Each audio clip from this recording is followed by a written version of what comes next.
3 orchid मैंने अलग अलग कारण की वजह से खोया और मेन कारण यही था पॉटिंग मिक्स। 3 ऑर्किड खोने के बाद मुझे समझ में आया घर में लगाए गए ऑर्किड की पॉटिंग मिक्स क्या होना चाहिए।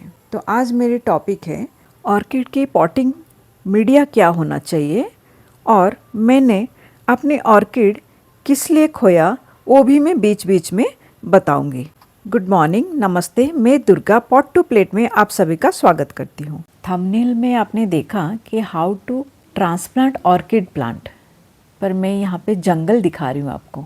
जी हाँ, इस जंगल में ही ऑर्किड प्लांट को ट्रांसप्लांट करने के लिए जो मटेरियल चाहिए वो मिल जाएगा। ऑर्किड को ट्रांसप्लांट करते time generally pine bark use किया जाता है, तो अगर पाइन बार्क मिलता है तो ठीक है, नहीं तो ये है साल का पेड़। इस साल का पेड़ का बार्क निकाल लेते हैं।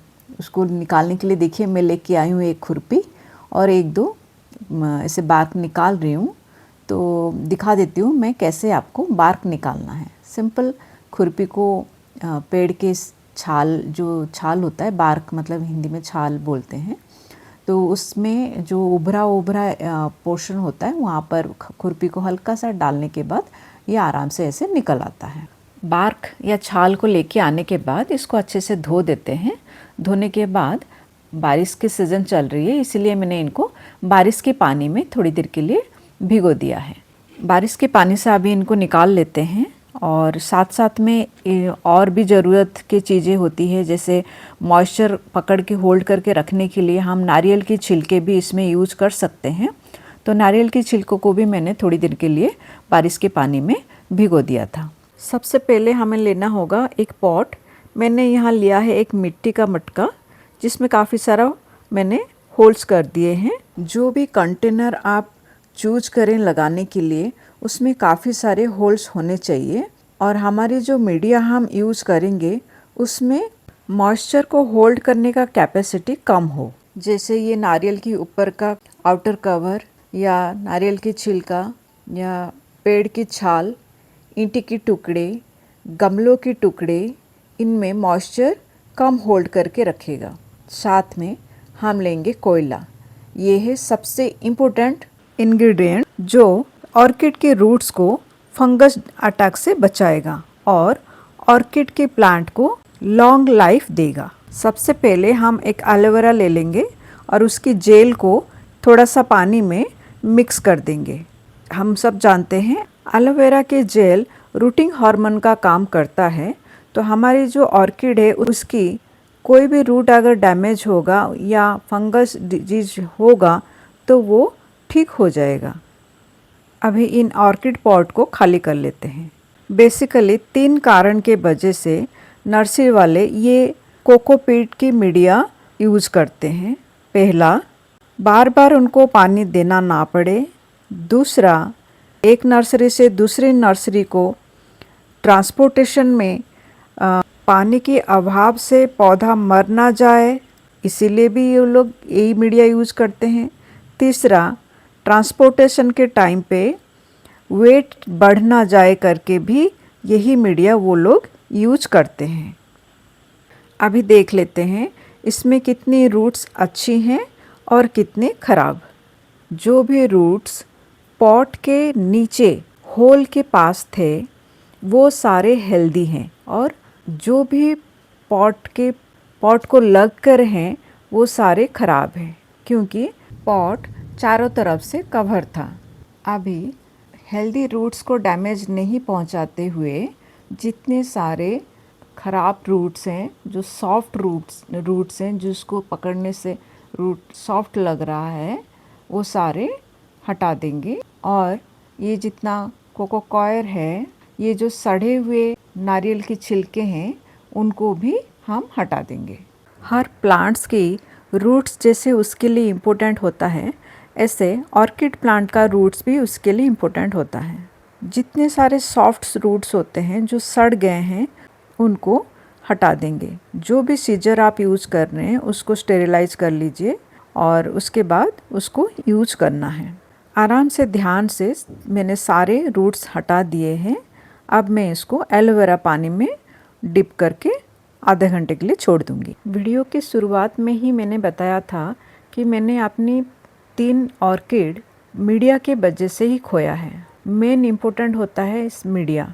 किस लिए इम्पोर्टेंट होता है? ऑर्किड एक मशरूम टाइप का प्लांट है जो पेड़ों के टहनियों में उसके छालों के ऊपर जो काई जमता है, उस काई के ऊपर ये मशरूम जैसे उगते हैं। तो वो जो काई है, या हम इसको मॉस भी बोल सकते हैं, मॉस या काई थोड़ी सी ही पानी होल्ड करके रखते हैं। उस थोड़ी सी पानी में ही ये मशरूम जैसे ऑर्किड उगते हैं। हवा में पानी की तलाश में बड़े बड़े पेड़ों की टहनियों में इसकी रूट्स इस तरह आगे को फैलता हुआ बहुत सुंदर दिखाई देता है।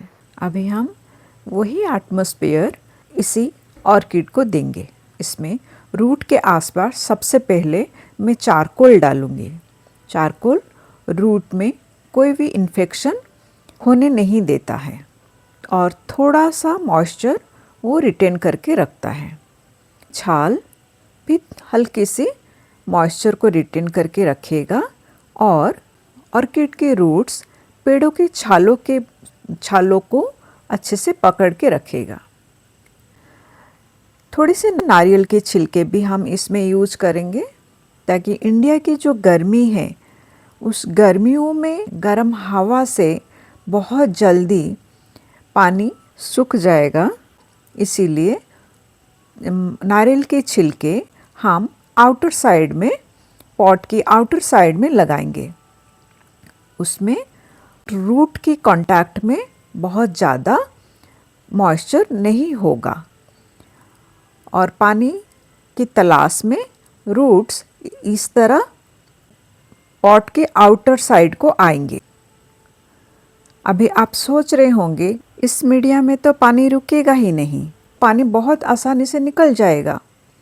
हाँ, ये सही है, बहुत आसानी से निकल जाएगा। बहुत कम पानी ही स्टोर होगा, उतना ही हमारी ऑर्किड्स को पानी की ज़रूरत होगी। कम पानी में ऑर्किड सरवाइव कर जाएगा, लेकिन ज़्यादा पानी में इसकी रूट रॉट हो जाएगा और ये सरवाइव नहीं कर पाएगा।